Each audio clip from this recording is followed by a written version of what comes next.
All right, what's good, y'all? Listen, my brother showed me this Jubilee video, and it was crazy. I couldn't even finish that shit, man. So let's just get it right up into it. Do all black men think the same? Let's find out.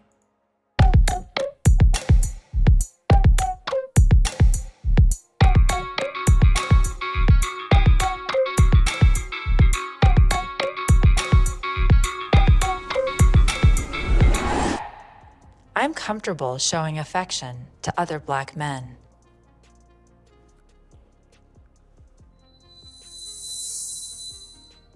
When you come from the hood, you can't tell another black man what's up, or you can't, that head nod is beef. So like giving a head nod to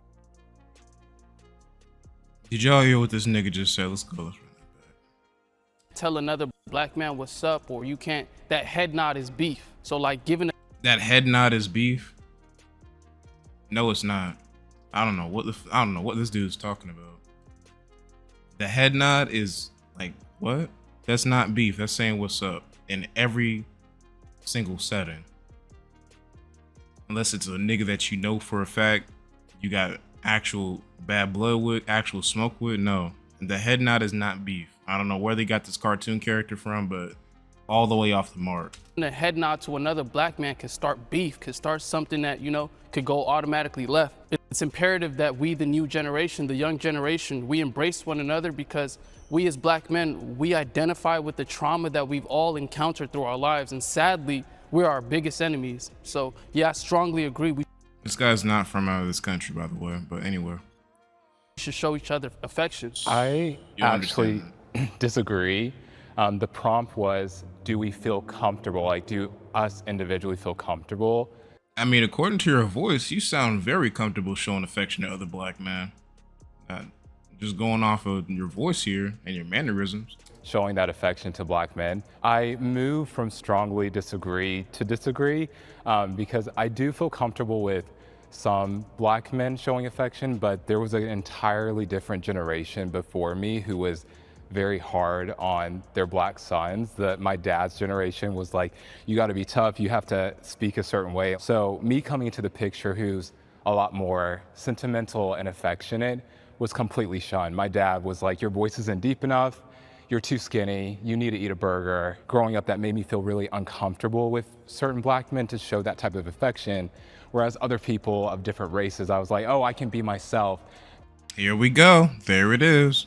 Something told me when I said, okay, you should be comfortable showing affection to other black men, according to your voice, according to your mannerisms, unless you've been showing that affection to other races of men and zaddy, which this guy right here kind of just confirmed that. Because they don't care how deep my voice sounds, or they don't care how much I look like, because they literally don't. Well, what they care about is you being a safe Negro. See, when you're a Negro that's could be a problem, considered a problem. And by problem, I don't mean like an actual, big threat to their safety and all of that. I mean like a Negro that can think for himself, that isn't blinded by the niceness and the courtesy that white people can show you, and just being blinded by that and ignoring racism, ignoring Jim Crow, ignoring your actual history, and saying, well, the past is the past. Let's not talk about the past at all. Let's turn a blind eye and overlook stuff like lower housing appraisals, all that stuff. Let me stop pausing so much. But yeah, every time I hear some BS, I'm gonna pause it. So Don't care. When I think about my dad, I wish that I could think of this loving, warm memory, but I don't really have the fondest memories of him. I remember when I was playing basketball when I was 4, or baseball, my dad was like, oh my gosh. And I also look at the pictures when I was young, and I would see him like kind of hold me in those kind of warm moments. I would say the shift of our dynamics changed when I started to really step into who I feel like I was called to be in life, and it didn't align with his visions. he's a transformer. Me to go D1 in basketball and to be this aggressive force. And when he saw me stepping into more of the artistic, being openly gay, I think that it kind of shifted his perspective. And at the end of the day, he's not a bad guy. Like, he is a wonderful human being. It doesn't change the fact that I love him regardless. If we're talking purely like personally, I've been privileged to not have that experience. My family is really close-knit. My dad's always shown me a lot of affection. Okay, so that's three black men they've shown so far that haven't talked. And 2 out of 1 sound very openly gay. And the one that doesn't sound openly gay, he sounds like he's a little bit fruity. I'm gonna be honest with you, but hey, let's get it. And then that's encouraged me to show that same type of affection. My cousins, we have extended family, friends, etc. I feel very privileged in that regard. I mean, I'm open to giving hugs. I like play with my dad's ears. I'm 38 years old. I still do that. Play with my dad's ear. That shit was weird. When I heard that, I was like, play with your dad's ears. That's why you turned out the way you did. But anyway. I wish I had that experience too, because I know what you're talking about, and I'm like that. Like, I'm very warm and huggy-feely. And my dad, when he gives people hugs, or I've seen a lot of other black men from the older generation, what they'll do is they'll be like, and I'm just like, ow. And one of my cousins literally goes, ow, that like hurts. So I am over here at Strongly Agree because when I was being raised, my father made sure that he showed me affection. I remember there was a time where he kissed me. Another family member said, "You kiss your sons?" And he goes, "Yes, I do." And I hug them and I love them. So that is how I show them love. My dad was the same way, especially when we was itty bitty kids. Man, he would kiss the hell out of us. He was the same exact way. But of course, me being a little insecure growing up, I did not show affection at all. And when I had 2 kids of my own, I tried really hard to be able to get through that, to be able to show them affection like as my dad showed me. I wanted to speak to your point that you made. I think it's important to recognize that maybe a lot of us on this side also were raised under— Yo, does every man on this shit need a shot of testosterone? I know I don't have the deepest voice in the crowd, all right? But damn, all these niggas sound... What's that one word that means like high pitched and it starts with F, like fluorescent? I don't fucking know. They sound high pitched and just in that closet. Like, the same conditions of masculinity, meaning you don't say I love you, you don't give hugs, you don't embrace one another. You're supposed to know that I love you, right? But I think times have changed, and I'm a black father now, right? My daughter's 7 months old, like, thank y'all. And being a black father, that is shocking. Our jobs, as you mentioned, to set the standard for what we want these future generations to, how do we want them to move, how we want them to react, and how we want them to engage with one another. I think times have changed where we can give one another a hug.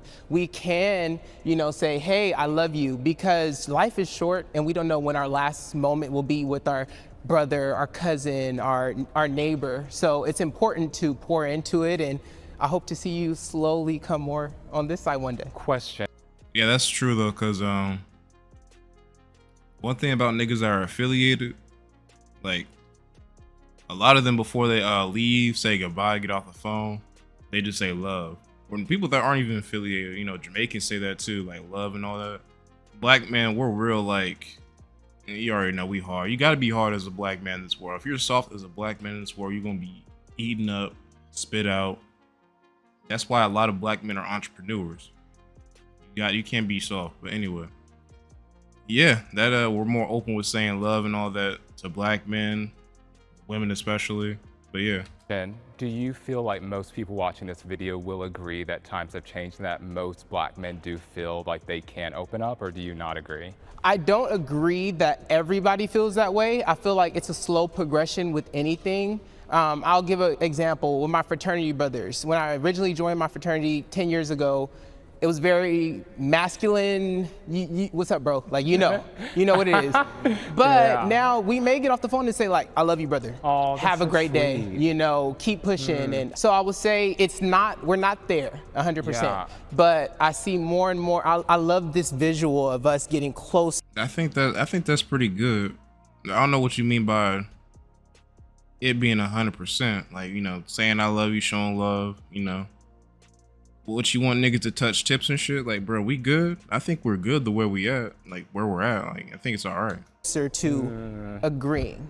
Even to add on to that though, like if I'm just thinking back to my dad's generation, who's like, he is significantly older, like there has been a significant progression from that I've very like demonstratively seen, like in terms of even his growth, like over my experience with him, and knowing like stories that he told me about growing up and like his childhood, and like he had to be hardened in that way, because like, I mean, literally growing up, he was chased by the KKK as a kid, and like he couldn't show that kind of like emotion, because that was weakness, and that was something that could like, you know, endanger his safety and the safety of his family. But I do see people opening up more, like black men opening up more overall than like that, you know? And so that's what makes me feel like progress might be slow, but there is progress, you know? I like that. I just want to piggyback off what he said. It's up to us to break these generational curses and stuff. So I had a rough childhood. I really didn't have my father in my life. I don't know who he is. So like everything I learned, I had to learn on my own, trial and error. Yeah, like it's kind of hard for me to open up too far because my trust kind of messed up. My mom was murdered when I was 3. And I never knew who my father was. So my grandma took custody of me first. And then once I became a teenager, my aunt took custody of me. Seen a lot of things I probably shouldn't have seen at such a young age. And going through stuff that grown men couldn't even deal with. It was a lot. I'm learning as I get older, you know, that it's okay to be able to open up and show love and, you know, let people in. Oh yeah, I just want to add like some of my testimony. Growing up like with my dad, that's probably like the most I've ever interacted with like a black man. Honestly, just like most people I have in my life are like black women. And like as a child, I grew up as a girl, so I'm trans. If anyone didn't know that, hey.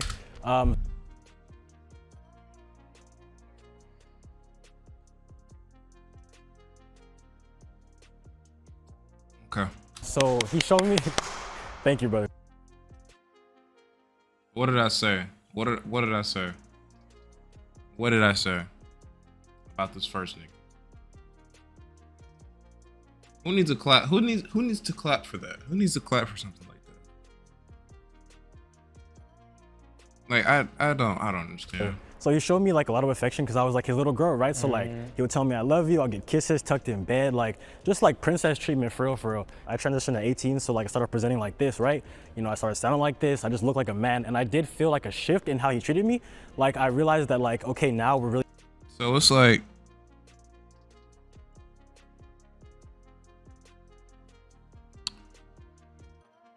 it's like, bro, I'm trying to find out what I need to say before it's, you know, it's gonna be bad. So it's like you got all these men, right? And you got a transgender.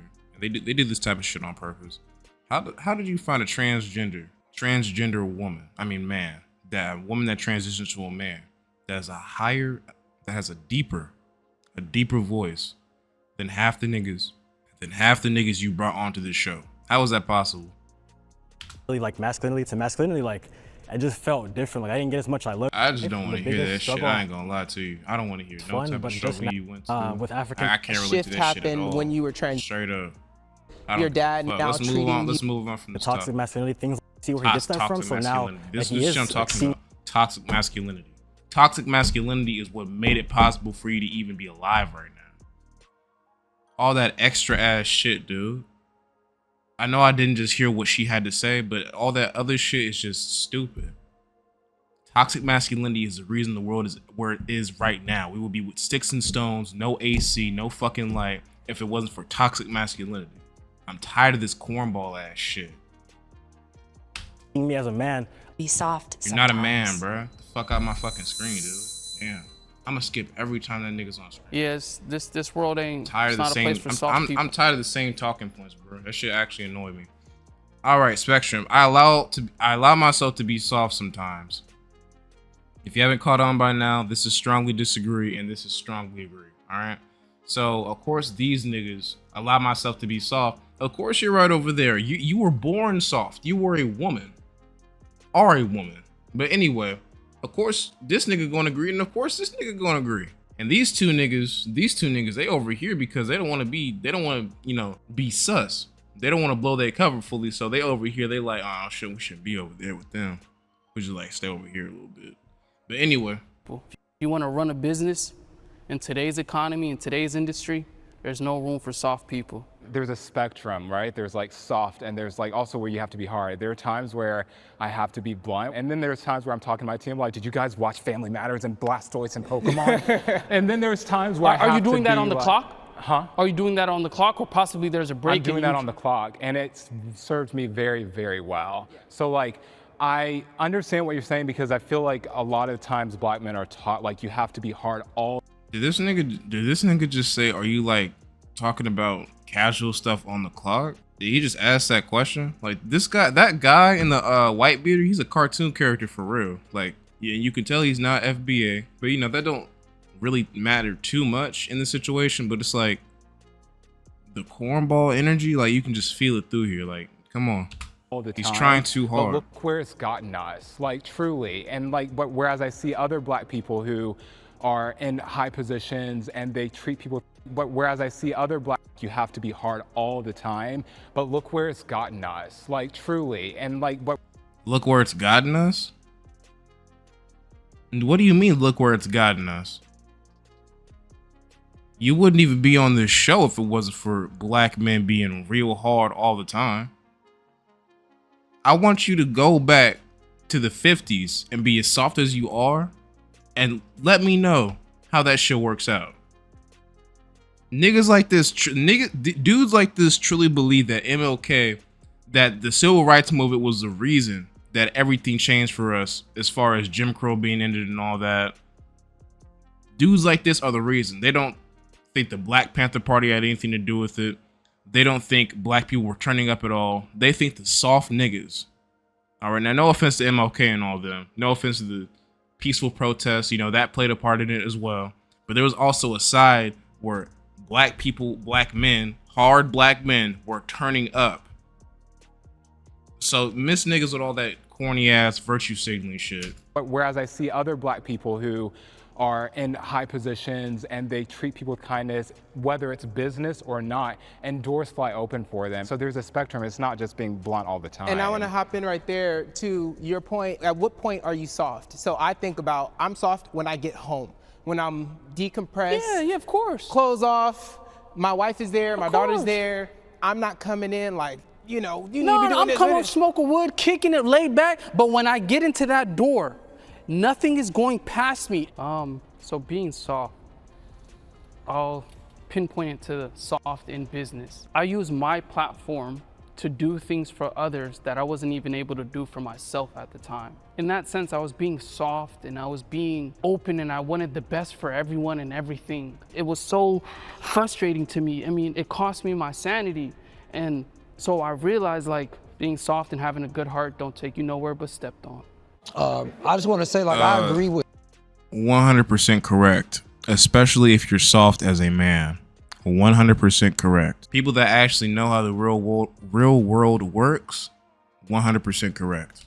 I agree with both of them, but speaking personally for myself, like that's why I'm at somewhat agree. Like I'm coming out of there where, you know, I strongly disagree to be soft, and now I'm like learning how to be soft, how to open up, you know, when to be hard, when not to be, you know what I'm saying? So really learning myself and who I am from within, like what I stand for and what I believe in. And that's pretty much the foundation. And then I kind of like go off of that to like, you know, open my wings and stuff. I know for a fact, like I'm supposed to be a statistic. Like with my upbringing and everything I went through, I wasn't supposed to live past 25. I was the first one to graduate in my family, and then I went to college. So I don't know, just try to keep pushing the envelope, you know, in a different direction. I find that, I don't know what that dude was trying to say right there. Soft, going through life with like respecting, kindness, and just like generosity, happiness. I find that when I'm being soft, I'm much happier. The people around me are much happier. When you're being a safe Negro, is what he means. Replace that with being a safe Negro. Don't get me wrong. There's nothing wrong with being kind. Nothing wrong with being, you know, not all hard and all that. But when he says people around him are more comfortable,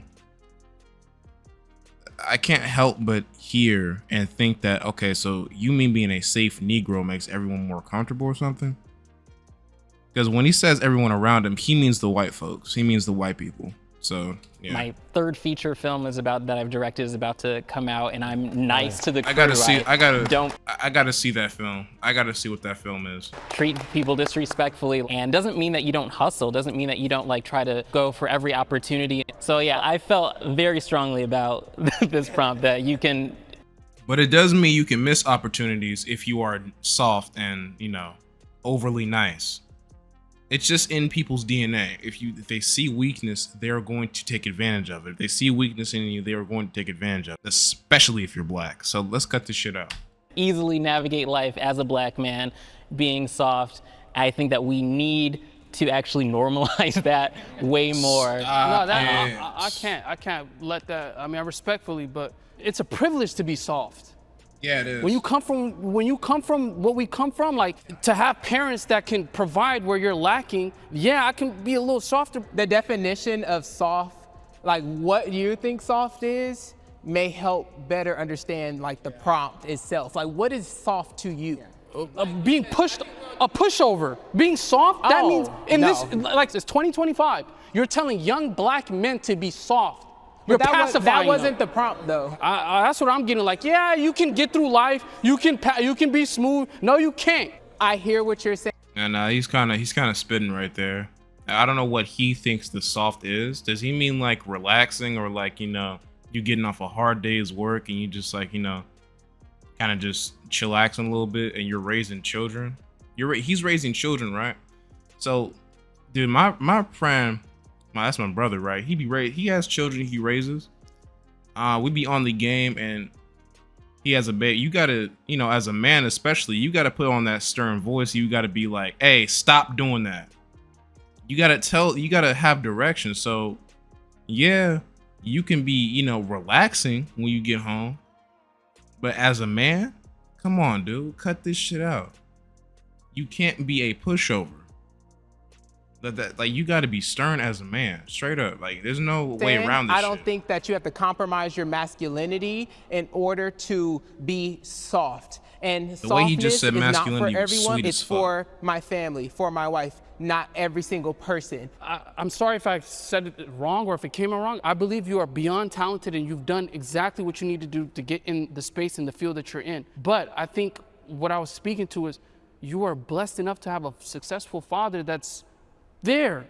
Without that father there, the young black kid has to be strong. I have a friend who came up from like way lower than I did. Like, I mean, he was struggling. He didn't have a father figure, nothing. He's way more successful than I am right now. He has a family. He lives in a $1.7 million house. Like, he worked his way up there, and he is one of the softest people. He treats. According to you, we need to see some receipts. We need to see what you're actually talking about. I don't buy that shit at all. Unless he took it up there, unless he's a Bati boy, unless he went to a few Diddy parties. Yeah, I don't buy that at all. Everyone with respect, kindness. He got there, like, he's still like a very like masculine, like driven person. And maybe our differences are in what softness is, like our definitions of softness. But I feel like it must be, because maybe you think soft is a different thing, buddy, because I don't know what you're talking. I don't buy that shit. He is and he is demonstrating that now for us to do. I've seen it. I have a strong male role model. Oh, we about to see the realness.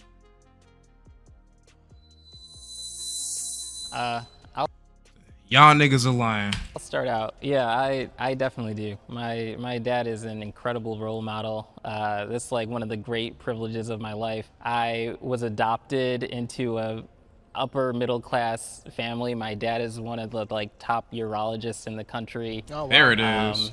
And he's like focused on, thank him. Yeah, clap it up. Let's clap it up for, him being silver spoon fed. But anyway, that's not a negative thing. But it's just like, what I'm saying is, why are y'all clapping for that? It's like, what's clap worthy about you having a father that's a top urologist and all that?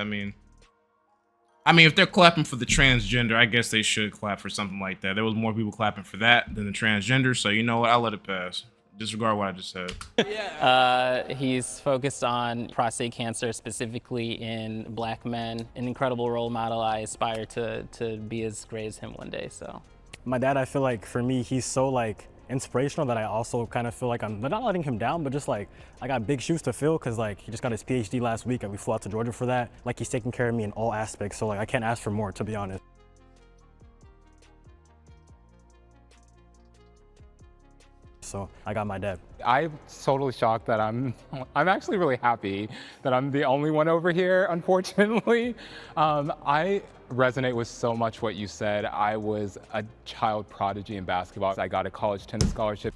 Wait, hold on, Strongman. Wasn't this the same guy that told us that he loves his father and all that? I thought he had the utmost respect for his father. I guess we're about to find out he doesn't. And hit up against Taylor Townsend, Donald Young. I have played classical music, I'm learning Italian, and I work for a great company. But the goalpost was always moved. That relationship with my dad and hearing those things, or going to basketball tournaments and winning and being like, well, you didn't score enough for the team. Dad, we won.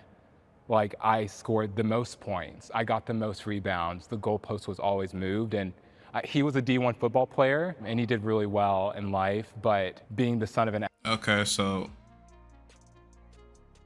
y'all know the Ball brothers, right? Y'all know LeVar Ball and all that?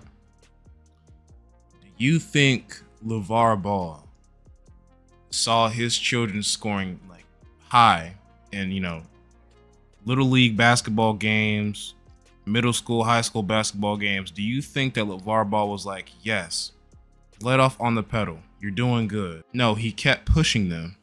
And that's why two of the Ball brothers, if I'm not mistaken, are in the NBA right now. Now that the third Ball brother became a rapper, but hey, listen. 3 success stories from one man pushing his sons as much as he can. From one man not being soft, but being very hard on his sons and pushing them as much as he can. But this nigga over here complaining about that shit. Fuck out of here. An athlete who also gives you the same name, the bar is a bit higher sometimes. I would say I agree, because much like you guys, my parents just worked hard, and I turned 26 this year, and this is the first year my father told me, I love you. I come from Ethiopia. I don't buy that shit, I'm not gonna lie. He's from Ethiopia, you heard that? All right, specifically it's called Badia. And the Badia, the people of the Badia, they're so indoctrinated into their beliefs. Masculinity is something that's a part of their DNA. They don't put sugar in their coffee because it's too feminine. Anything sweet is feminine. So they drink coffee bare. So just imagine being able to vocalize I love you to your son. That's never been a thing. My father has loved me his whole life. He's worked 17-hour days for 26 years, so I'm pretty sure he loves me. Yeah, he showed you. You get what I'm saying? Mm-hmm. I would say I agree in that sense, but where I say I don't necessarily have a role model is in the sense of dealing with my emotions. Like nobody, like I'm 26 years old, and nobody ever taught me how to like deal with my emotions. So even to this day, I struggle with it. We're all just carrying it around, just walking around with it. It's crazy to me. All right, so I forgot to mention this in the video, but this is a fact that basically every man knows, especially all black men. I know I say especially all black men, but let's cut the bullshit. Nobody gives a damn about men's feelings in this society. We care about women and children's feelings. Another man's feelings, niggas don't give a damn. Let's be real here. I want to piggyback off something he said. I just want to say this, and to everybody else who have a father, like, at least he was there. Like, I never had one since I was born, so like all of these things I had to learn on my own, from like the women in my family dealing with different men. You learn what you can while they're around, and then they gone. You know what I'm saying? So yeah, it's a whole. It's a show. I do want to say one thing. What was your strong like, male role model, I nigga? hate that You your didn't father answer wasn't that. there, but sometimes I feel when people do bring up like the at least your father was there, it kind of diminishes the experience of the person who did go through it, and one is not higher than the other. I get what you said. I didn't mean it. But you need to actually hit, at least this nigga didn't have a father though. Who the fuck are you to play referee, nigga? The fuck? Sit your ass down. I mean, I don't think he was diminishing that shit, but he was just like, listen, your father may have been hard on you, you know, all that other shit. You might sitting there being like, oh, I never got told I love you, which I don't believe that shit at all. But yeah, I don't think him saying at least you have a father, like you talking about a father that was working hard as hell your entire life, right? And you over here complaining about, well, he never said I love you till I was like 28. This nigga doesn't even know his father, and his mother died at 3. So it's a little hard. It's a little hard to just sit there and be like at him. It's probably hard for him to sit there and listen to this shit. He's like, man, these niggas is sweet as fuck. That's what this dude's thinking. These niggas sweet as fuck. That way, but I get what you're saying. They're just two different walks. I moved from strongly agree to somewhat agree because the question was, This nigga must have been doing some shit. He's in that closet so deep. There's no way. you have a strong male role model. I feel like I didn't have an individual who was got the role bullshit model, on, too. but I had to seek out who I had to look up to for whatever it is I was trying to accomplish. But when I was standing on strongly agree, although I do have a lot of positive male role models that I've found throughout high school all the way up into college and thereafter, my dad wasn't in my life because he was incarcerated. So he's always in and out of jail. And I had to kind of navigate manhood on my own. And my mom did what she did, but I think that it's important to realize that you need the dad in the household to Raised by a single mother, that explains why he acts like this. to teach a boy how to become a man. So I feel with what you were saying about, like, even though my dad gave me a lot of tools and he worked really hard and he instilled that within me, I feel like my 20s and up, it was like, you better figure it out. And like when you're in a state by yourself, nobody is coming for you. Like when you go to bed at night, nobody's coming for you. There's no one to call. Feeling alone and not having someone to call is something I feel like a lot of younger black males experience. And my nephew, I am a role model for him. And I realized not having a father in my life, I now have to step up to the plate to be the role model for my family, for my wife, for my own child now, and that's setting the tone. So in college, I got up to like 360 pounds, and I've lost over 177 pounds naturally. Yeah. So it's like I teach my family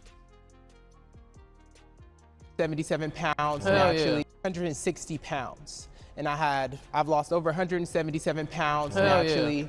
So this nigga, he lost 177 pounds. If y'all don't clap, even this bitch didn't clap. You kidding me? 177 pounds naturally? If y'all niggas don't fucking put your hands together, that's an accomplishment. Way bigger accomplishment than fucking... It's like I teach my family, my friends, my network, how to be healthy mentally, physically, emotionally. So somebody who maybe knew me 10 years ago may not recognize me now, but I now have to step up to be the men that you all are giving your credit to in the future. I've had to code switch both professionally and personally. Agree.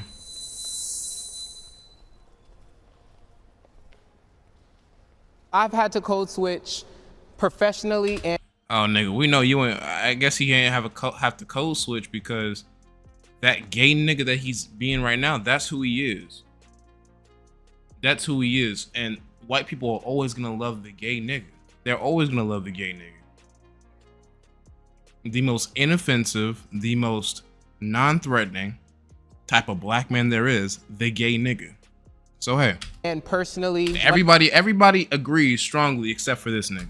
When I say personally, I think about situations maybe where I've interacted with police or authorities, and I wanted to present as an upstanding citizen of society, as I'm sure we all have had to experience. And then professionally, I think it's important to identify and recognize yourself as submitting the best work possible and being the best version of yourself possible. So when I do step in a professional space or I am at work, I'm very mindful of how I present.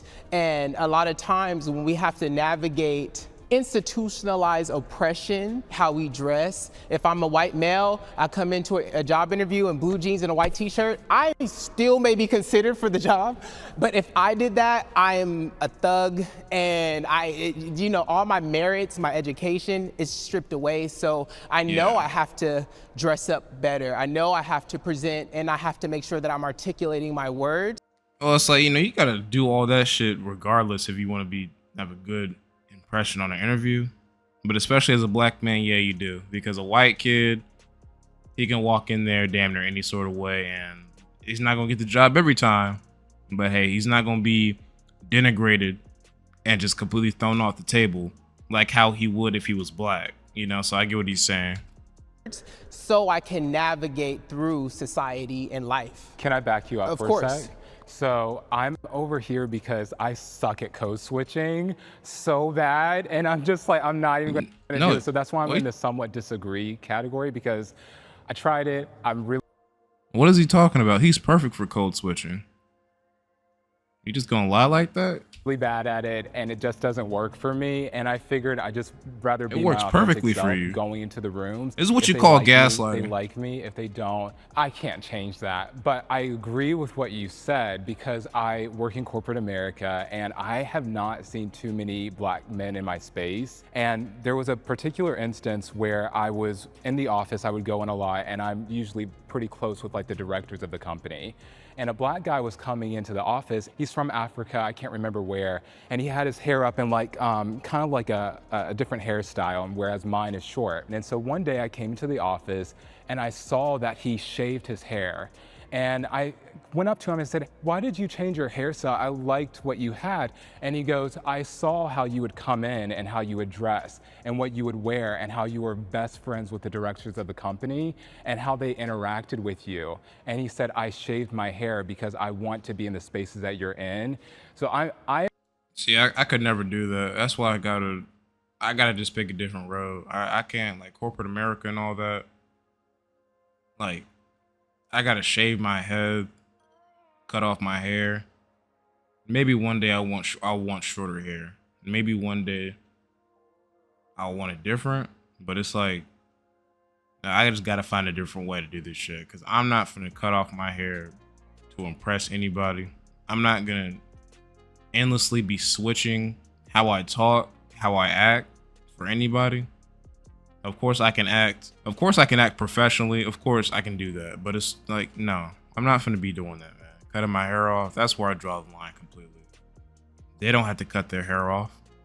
I agree with you, because I realize that, like, I'm working at these big companies and I can count on one hand how many times I've ever seen a black man literally either on my team, and I've been in the business for over 10 plus years. And I want to speak to that point as well, because that's just a prime example of how we exemplify and we're setting the tone and standard for everybody in the company. Yes. Or everybody that comes in Yep. in the future, or who's already here. Speaking to that, I will say, like, my parents made a very clear point to, like, raise me, like, right away. Like, this is how you have to carry yourself in society. I do think it was coming from a place of, like, wanting me to learn, like, you're not going to be perceived the same way as people that are lighter than you. Like, I went to a predominantly white institute, like, from preschool through literally, like, high school, and they, like, I had to, you know, use that, like, throughout my entire life. You know, it's just a lot of times people would, you know, they'd say it in, like, a joking way, but, like, they'd be like, "Oh, you talk, you know, you don't sound black," or, you know, "I don't think of you as, like, a black person," as though that's a bad thing. But then I'd have, like, on the other side of things, I'd have black friends that came into the school or that I knew outside of the school. Like, sometimes they call me an Oreo because they...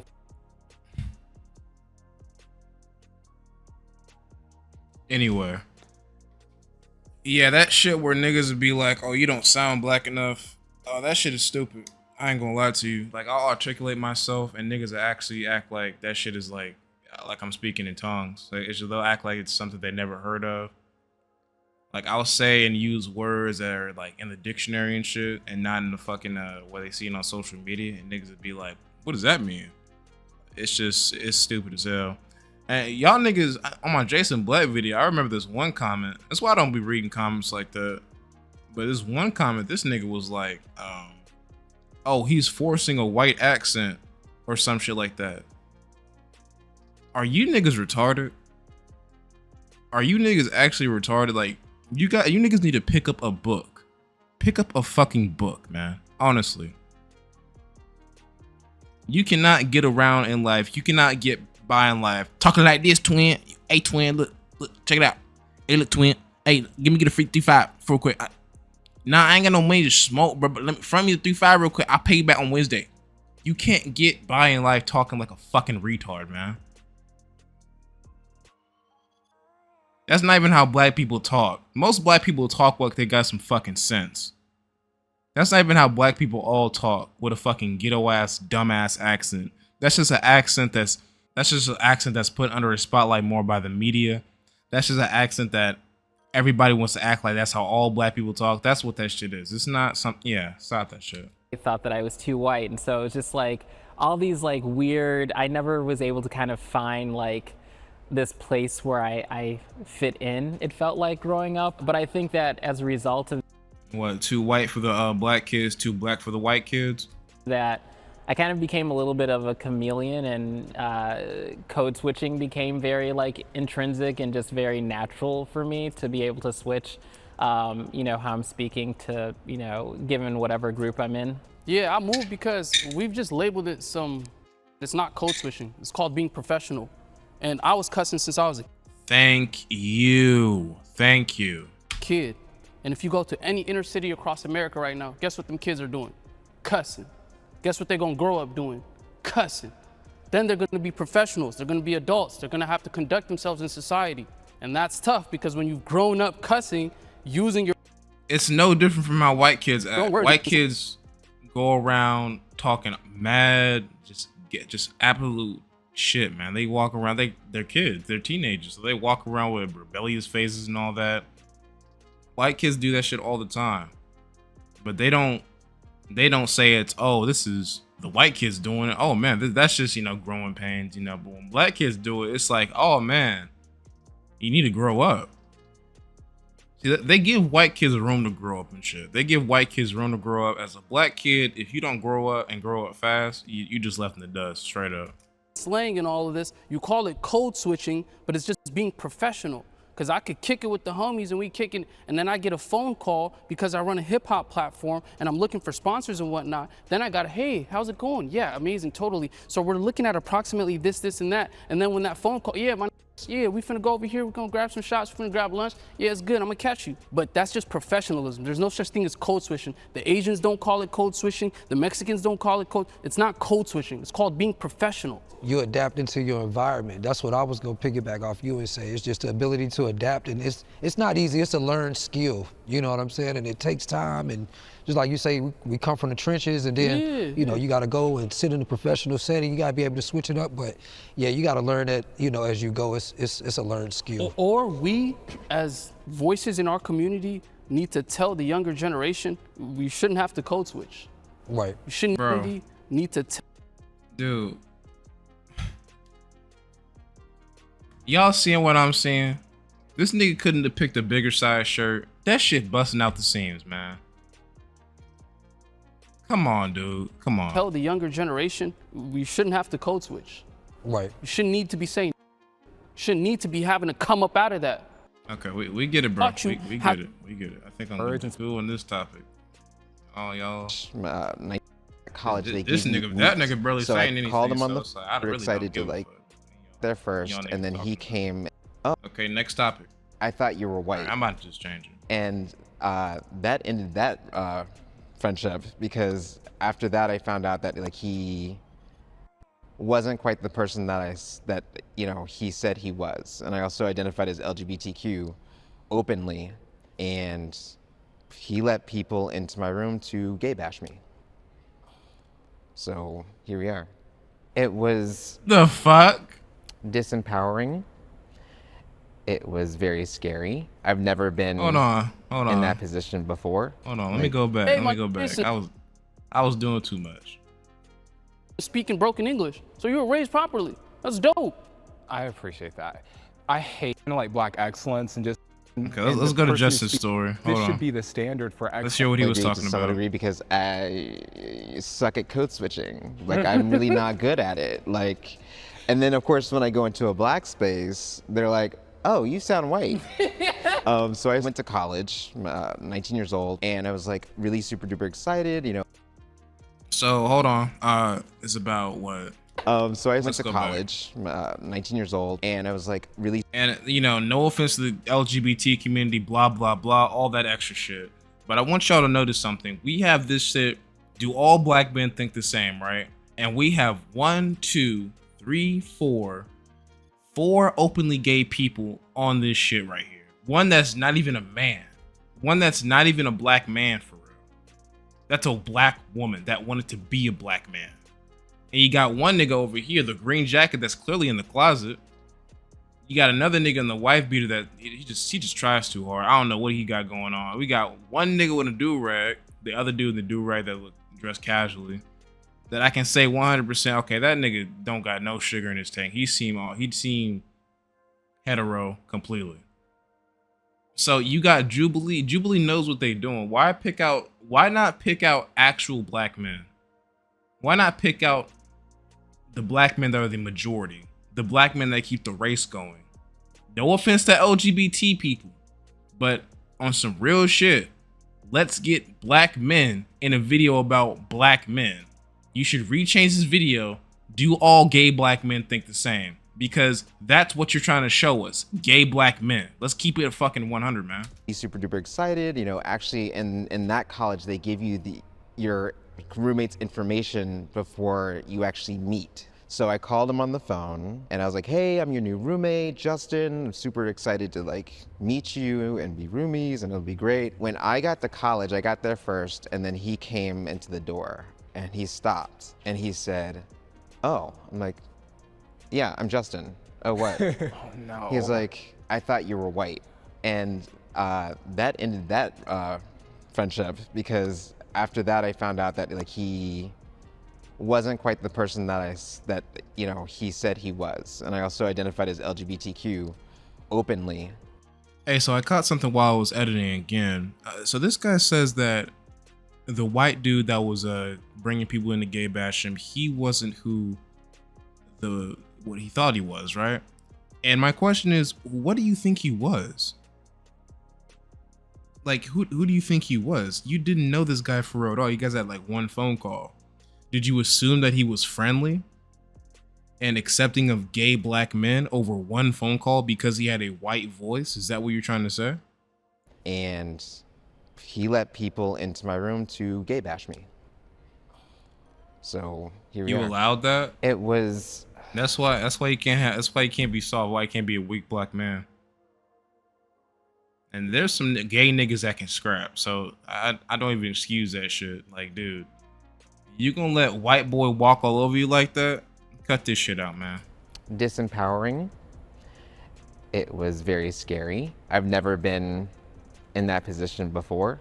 Like, it was so intense that I needed help after that. But the thing is, of course, who I was kind of living with wasn't really pro-LGBTQ at the time.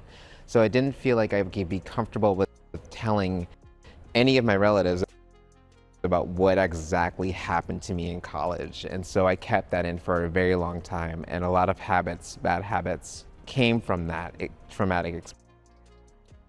So a lot of probably drug use and these sexual deviancy came from that, yeah. But let me tell you something, man. Do you see how they kind of switched and edged this into something that's gay? This is supposed to be about black men. And they slowly but surely edged this into something that it was already gay from the start. But do you see how they do this shit? Trying to make gay and black interchangeable. That's my biggest problem with content like this. Gay people and black Americans are two completely different fucking entities. We do not have the same struggle. We are not one side of the same coin. That's not how this shit works at all. But white America wants that to be the case so bad. They brainwash niggas into thinking this shit is normal so much. Like, bro, cut this shit out. And, you know, One in my life had the talk with me about the police. I'm not even finna get into this shit. Stop. Had to talk with me about... What talk did you need to do about the police? What talk did you need to do about the police? Nigga, if you can't see that shit, stop that. Stop it, bro. Stop it.